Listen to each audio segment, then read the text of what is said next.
Hello, Leah from Red Emerald Yoga. Today I'm here doing an unboxing with you. This is going to be an unboxing of the Fungi Arcana. I'm going to turn this to the side really quick. So you can order directly from their website, thefungiarcana.com. Okay, so let's open this up. I'm going to open it from the bottom because I don't want my personal information in there.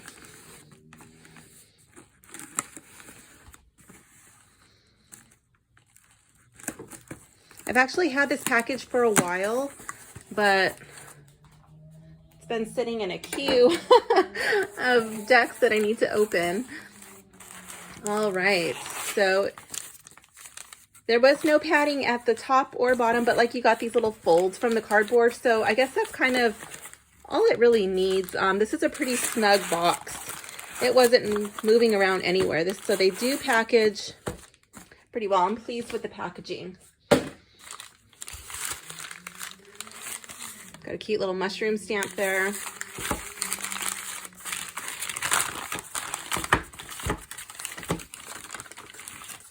Oh, so it's not actually the Fungi Arcana. I guess that's the name of that's the name of the website. But the deck is called the Mushroom Hunters Tarot, and this is created by Joe Buckley. So I'm just going to go ahead and show you the box.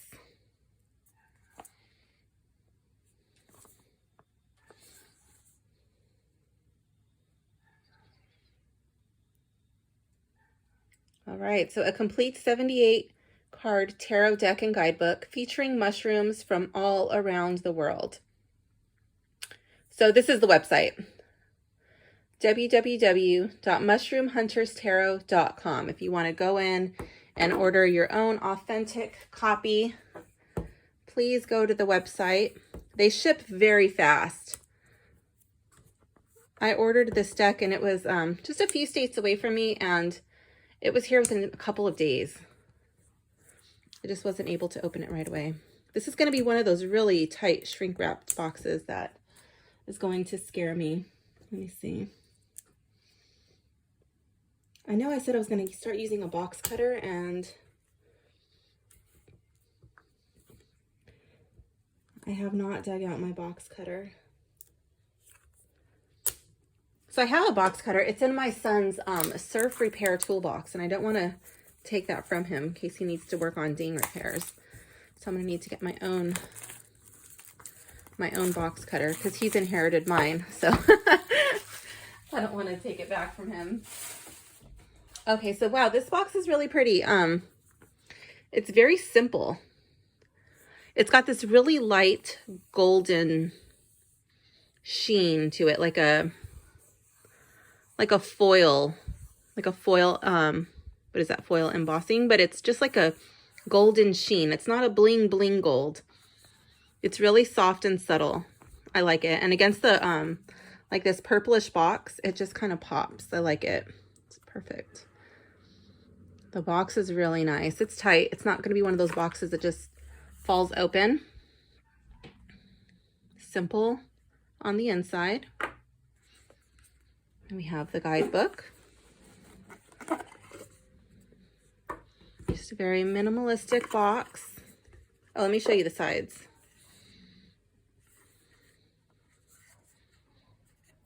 So we do have some subtle decorations around the side.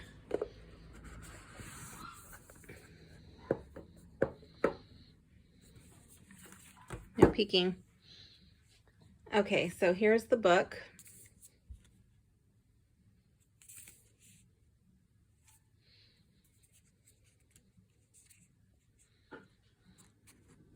So the art and the guidebook, entirely by Joe Buckley. So that's really cool. Sometimes you see a different author and artist. So it has the foreword. You got a little bit of a gloss to the page. It's not too glossy, but how to use. You have a couple of spreads. And he's gone ahead and called it mycelium. So it's got like a whole mushroom theme to it. Ooh, these are cool. I've never seen this spread, the toadstool identification spread. I don't know if if I would use this to identify mushrooms. I did a mushroom identification quiz online. It was like a little game and I was dead right away. One of the first rounds. Got the golden chanterelle spread. Okay, we got reversals. Note on mushroom identification. Do not use this deck as a way of identifying wild mushrooms. Don't worry, I will not. And then we go into the meanings now. It doesn't have any pictures in here, but you can just figure it out by the names. Okay, so then it starts off major arcana and then goes into the suit. So wands, cups, swords, and pentacles. I think I can remember that. All right, so let's check out these cards. Oh my goodness. I think the gardeners are here and my neighbor's dog is not happy about it. Oh my goodness. I'm gonna go close my door. Okay, so let's see. Actually, let's start this way so we can start off with the Fool.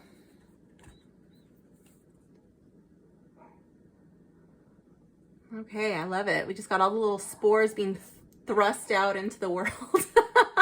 That's kind of funny.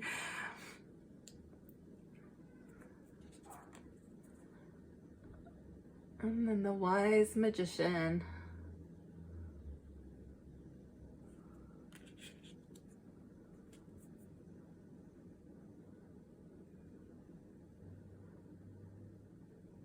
I think that's reishi mushroom.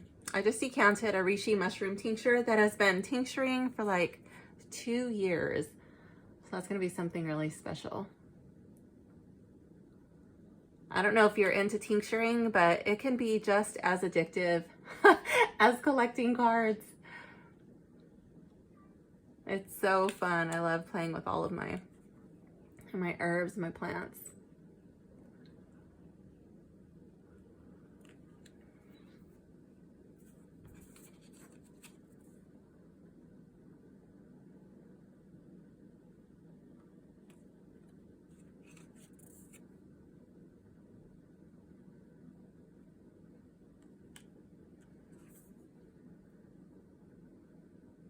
I love that. I've always wanted to try growing lion's mane. It's so pretty, but I haven't got the nerve to try to grow my own mushrooms yet.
So if you do video readings or if you're taking pictures of your cards, doing like a photo, like a PDF type reading, using them for your social media, these don't glare too much. They have like a little bit of like a sheen, a mild reflection, but it's not going to be too bad.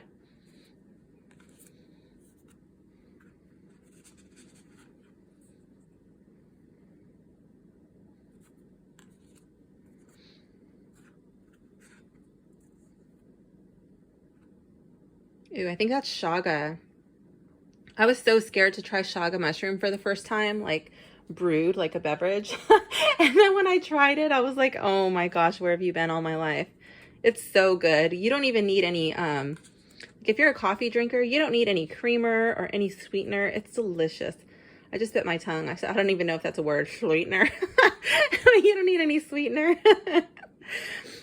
Shaga's so good.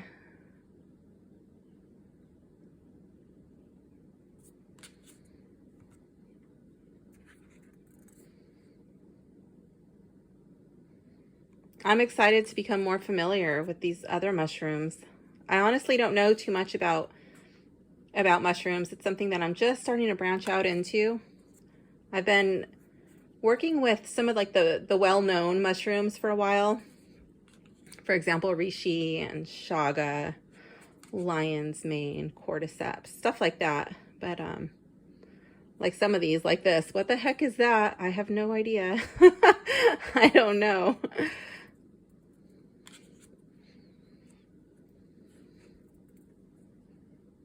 And they got the magic mushroom in this deck too. Came across that mushroom once, unknowingly. Someone offered me a bar of chocolate, and I got the elusive chocolate your parents always warned you about. I had wondered where that chocolate had been my whole life. Luckily, I only took a small piece, and it was pleasant enough.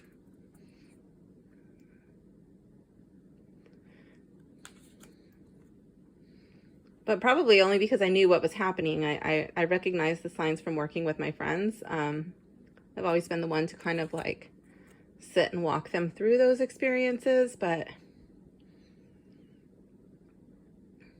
yeah, that was quite a surprise.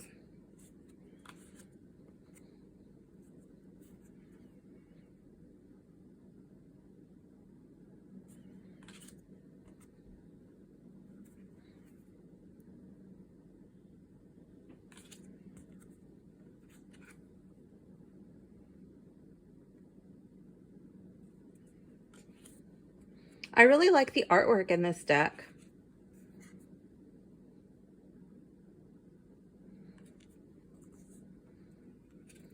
I feel like sometimes some of the decks try a little bit too hard to be really fancy or really beautiful, and it kind of just like overdoes it, especially with some of this AI art. I really, I'm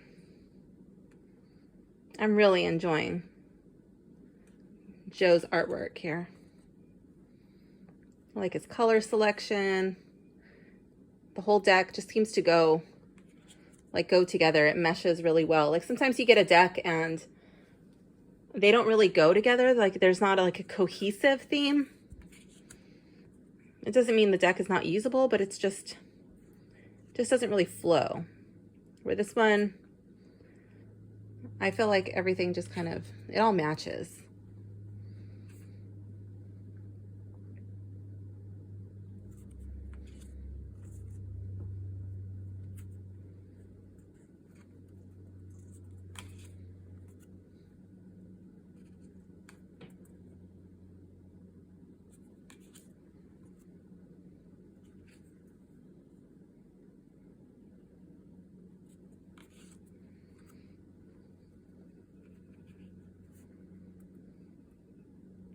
So I do know the artist Joe. He is trying to go on a mission.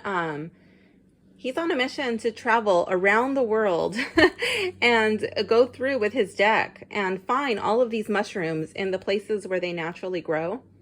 Meet the people, you know, who work with them.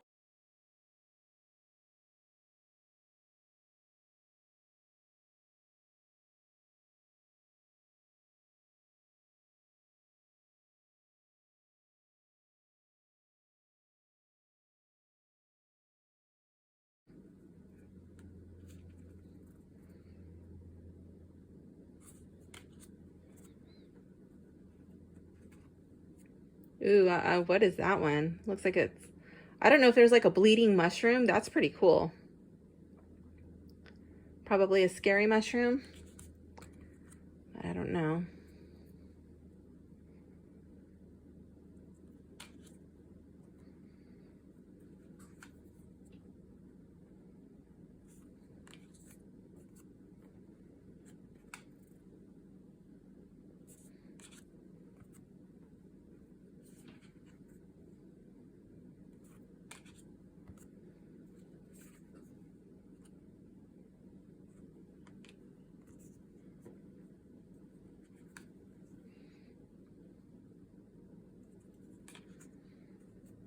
I do like how he kept a lot of the elements from the Rider-Waite deck and incorporated. He didn't do it in every single card, but there is a lot in there.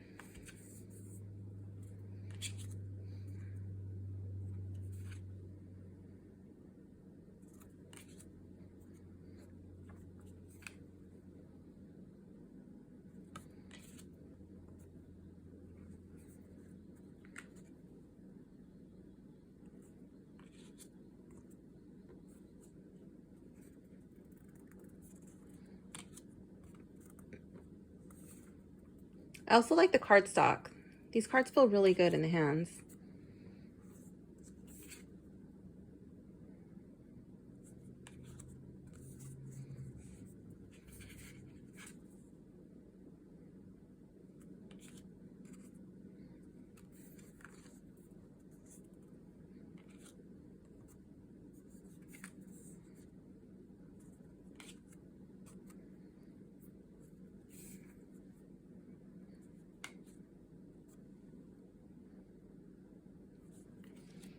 Okay, let's check out the cutting.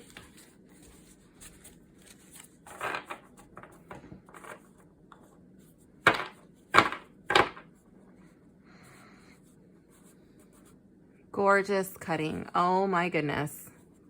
Wow. I love it. The cutting is, do I dare say perfect?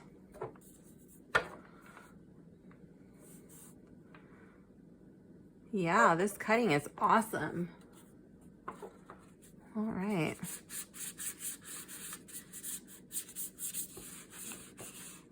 Maybe a slight bit of grip, but I think that's just because it's like more like a matte finish, at least on this side. I don't know. That grippiness with this like more matte type of card, that always wears away. They get worn in and then they don't do that anymore. So that's not bothering me. All that's saying is you have to use me.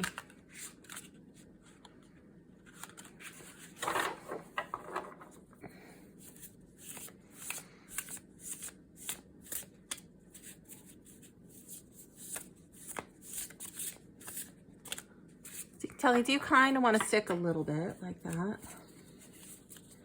I don't know which way you prefer to shuffle, overhand or like a rifle shuffling.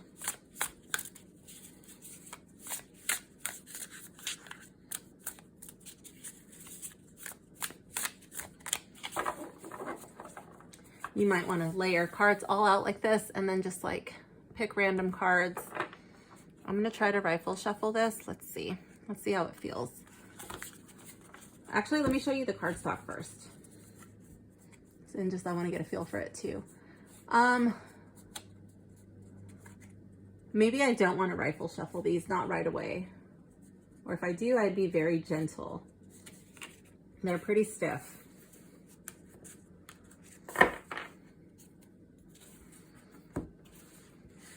Let's see if we can kind of just like let them fall. Oh, putting too much stress on them. I think once they start to get broken in gently, then I might start to rifle shuffle these more aggressively.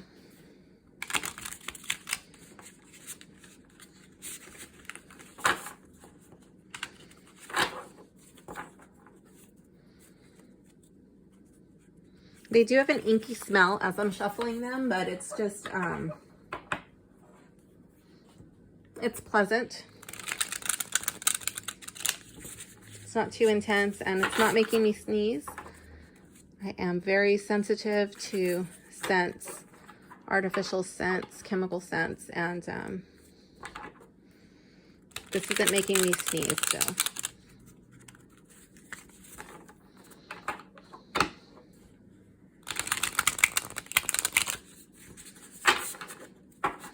Well, these are starting to rifle shuffle. I guess they're not as stubborn as I thought they were going to be. but they are a stiffer card.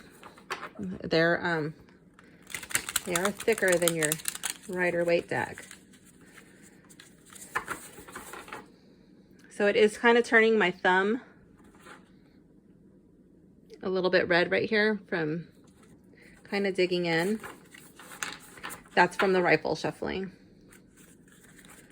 But that should wear in. That also means if you're not like too rough with them, like trying to force them to do what you want them to do, that they'll last you a long time. All right, let's see. Let's do a sample reading from the book. Let's see.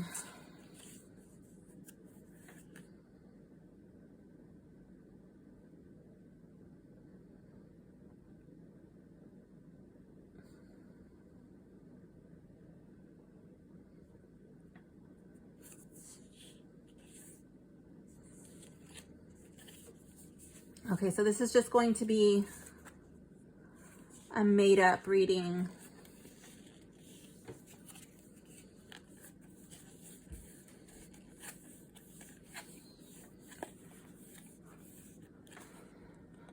Okay, let's see. So we're gonna do the toadstool, okay? And this is a reading. Let me see. To find out whether a certain life situation is desired or toxic. Take the time to study the situation as closely as possible. The signs are there if only you look. So it's going to be a 6-card spread. Maybe, but this is just kind of to see how the deck communicates. What kind of an attitude this deck has. Okay. All right, so this first card is the location, the current situation. And then we have the stem, past influences. I'm just kind of jumping around because this deck is not well shuffled. And then we have spores, which are future influences.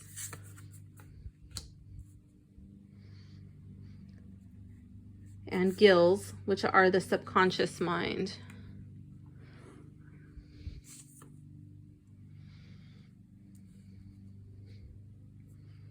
Okay. The cap, which is the conscious mind. And then we have the species. Is this situation desired or toxic?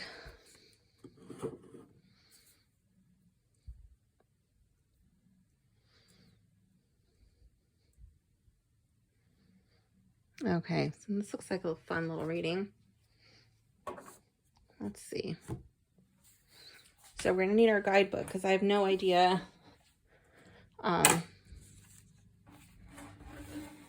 what the artist's interpretation is of these cards. So let's see. Location, current situation. All right, let's see. Let's go to our book. So I think that's like the 9 of Pentacles. Let me see.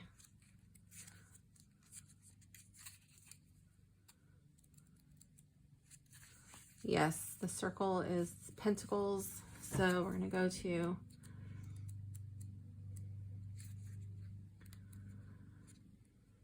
oh wait, I think I saw something. Oh no, okay.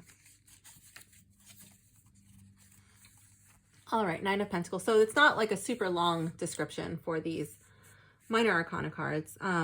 So this is Bleeding Fairy Helmet.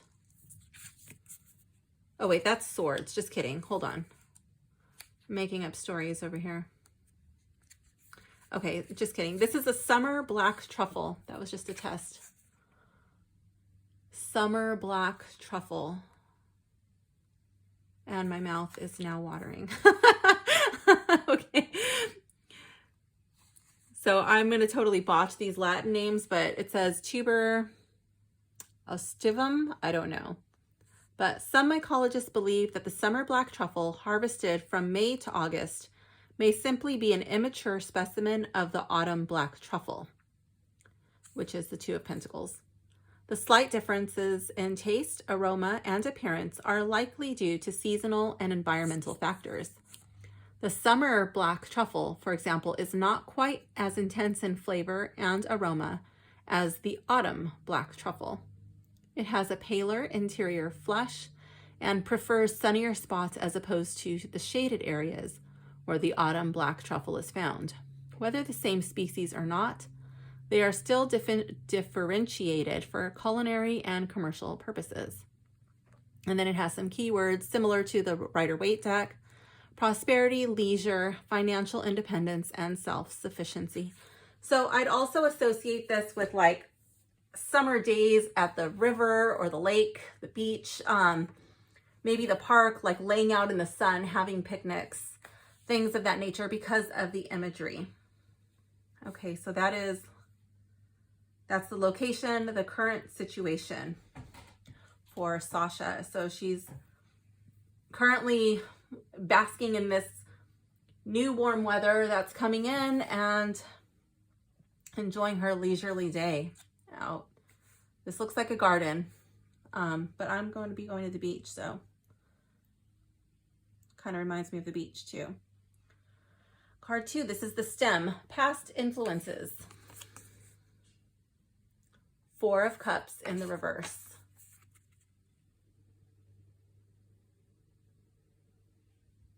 So these are all together. It's not like the Rider-Waite where someone's offering something and he's like, not right now. So let's see what this one says. Let's see how this one relates to the imagery.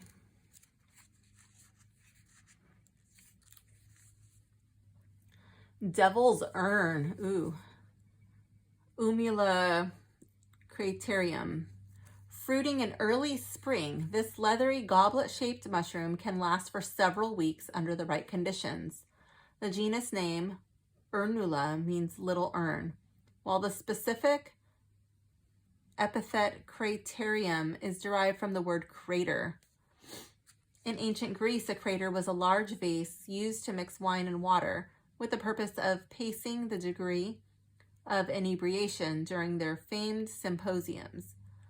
Though not considered an edible mushroom in most guidebooks, author Michael Kuo describes the taste as mediocre. He writes, "The devil's urn is not as bad as I thought it was going to be. It's not good, mind you, but it would be possible to eat it with a forced smile if your Aunt Wanda served it to you." So this is like pessimism, meditation, lethargy. So perhaps someone is offering you something. I'm trying to see, like, being in the reverse. Somebody offered you something mediocre and you did not like it. Something, yeah, did not like it. You were unhappy with what was presented to you. Some option. Okay. And that was past influences. Okay. Spores, future influences. Let's see.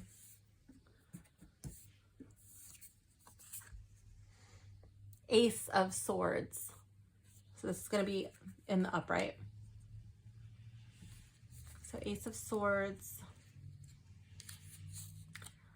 Artist's conch. Ganoderma aplanatum. This perennial polypore has a white underside that when scratched or rubbed turns a dark brown. These markings are permanent, and people have been using the artist's conch for centuries as a canvas for illustrations. Scratching with a fine point allows for intricate line work, while rubbing with one's finger allows for complex shading. The artist's conch is also a medicinal mushroom with anti-tumor and antibacterial properties. I'm not a doctor, so please don't take my tarot reading from a card deck as your medical advice, okay? Growing in size and forming new layers each year, one can determine the age of an artist's conch by the concentric rings on its upper surface, the same way one would read the annual growth rings of a tree. Keywords are new ideas, creative thinking, clarity, and breakthroughs. So this is her future influence. So she is headed for some sort of a breakthrough.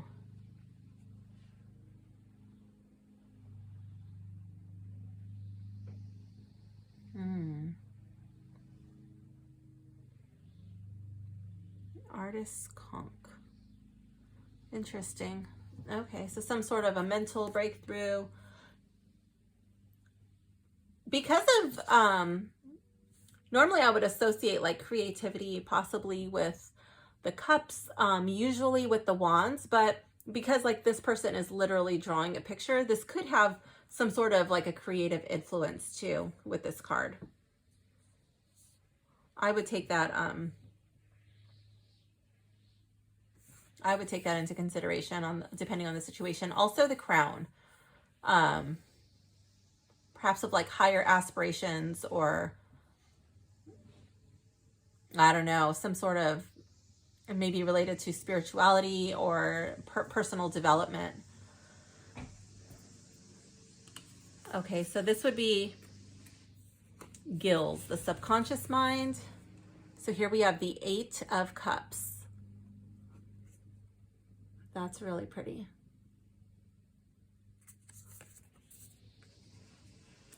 So let's see what this one means.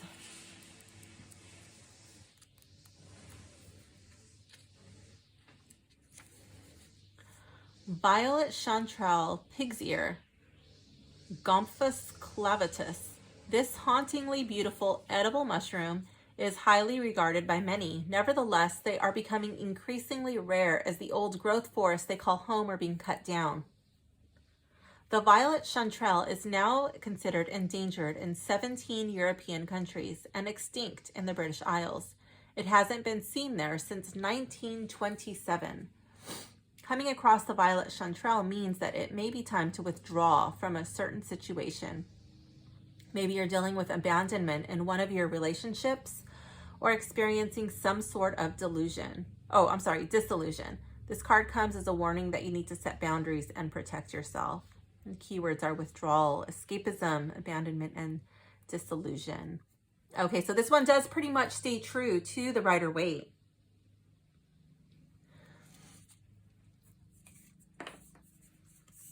So when you see this card, it's time for you to make like the violet chanterelle and disappear. Interesting. Okay, so that was her card 4, subconscious mind. So she wants to get away. She wants to get out of here. So she had something she didn't like. Presently, she's basking in the sun. Perhaps she's daydreaming. This is where she's headed, to this like future self-betterment, possibly of a creative nature or spiritual nature. And she's thinking that she needs to get away to get here. This is what's going on in her conscious mind. So this is what she knows. She knows that she knows. 6 of Swords.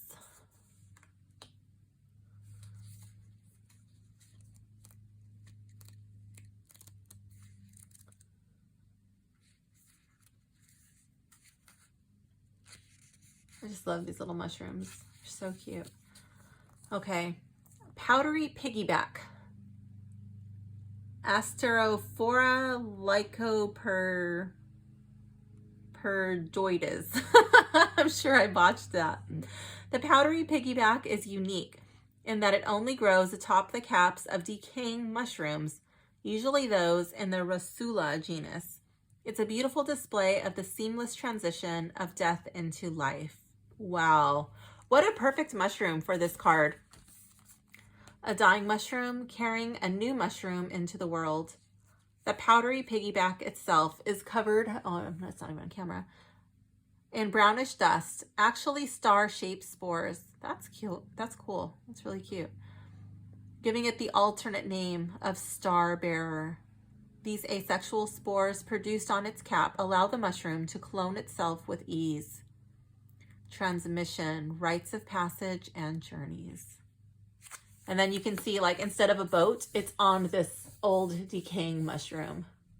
And that's what's taking, what was it called? The piggyback something? Powdery piggyback. That's what's taking the powdery piggyback to where it needs to be. And that's really tying in with her theme to get away. Subconsciously, she's thinking that, and in her conscious mind, she knows that this thing, whatever it is, there's no hope for rejuvenation, or, you know, there's no point. This is a journey she's going to have to make. Species, is this situation desired or toxic? Queen of Wands in the reverse.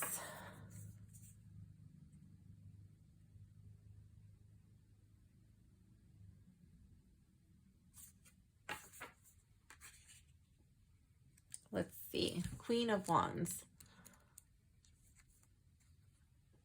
Crown-tipped coral. It does look like coral. Artemisides pyxidatus. Here the Queen of Wands rests upon her throne of crown-tipped coral, a mushroom that looks as though it were once undersea. Though not often found in large enough quantities for a meal, the crown-tipped coral is considered a delicacy in northeastern India. It may only grow up to a few inches, but nothing is impossible for the Queen. The suit of wands is full of unknowable magic. Keywords are courage, confidence, independence, determination, self-assured. Is this situation desired or toxic?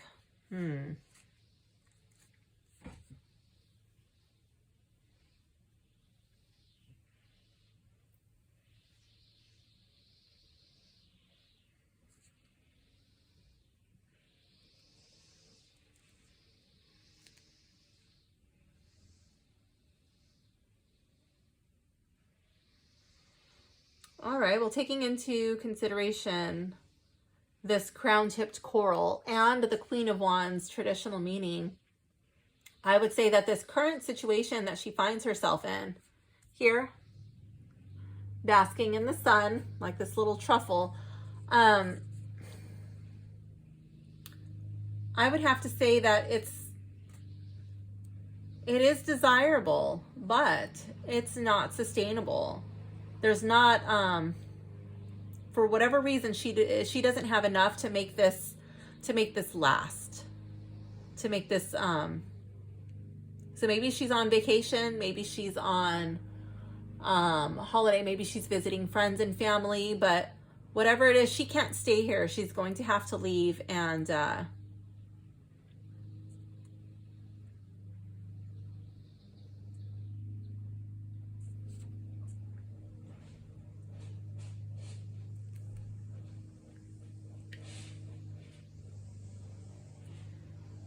I'm also thinking, I'm also really drawn to like the Queen of Wands' attitude.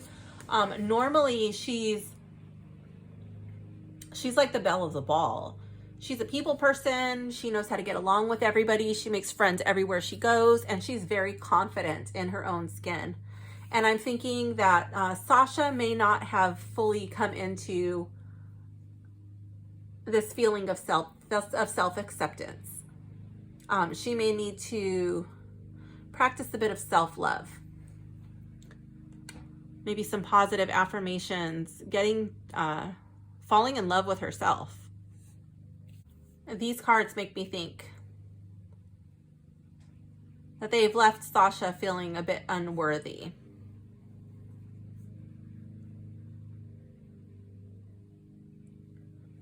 So all in all, I think this is not a harsh deck. It's not going to hurt your feelings or tell you what you need to hear but don't really want to hear in a way that's going to just, you know, rub it in your face and ram it down your throat. This will tell you what you need to hear gently, especially with the imagery. There's nothing really shocking or really scary I don't think there's any cards in here that are really offensive or that are going to trigger people really. I don't see like a heavy religious tone. I think these cards would be good for anyone. Even people who are not into, you know, people think like, oh, like mushroom deck, it's going to be like magic mushrooms. It's not like, there's not like a heavy magic mushroom theme here.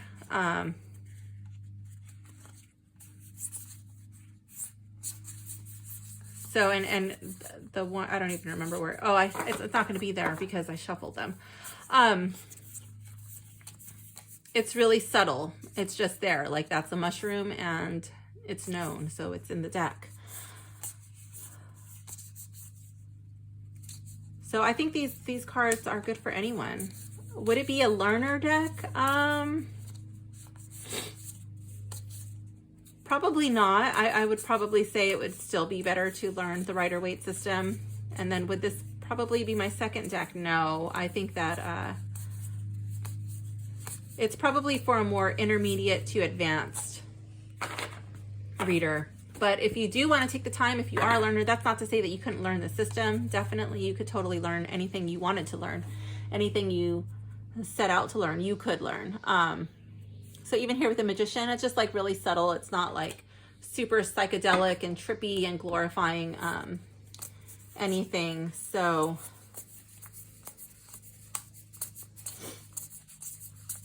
yeah, I think this is a deck a lot of people could come to love. I think anybody would enjoy a reading with this deck too. So that is my opinion of this deck. I'll definitely be keeping this deck. I'm really excited to go through and familiarize myself with the artist's interpretation, Joe's interpretation of his deck, and familiarize myself with the imagery and then start using it in my readings. So thank you for watching.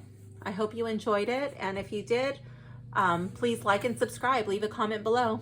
Thank you. Bye.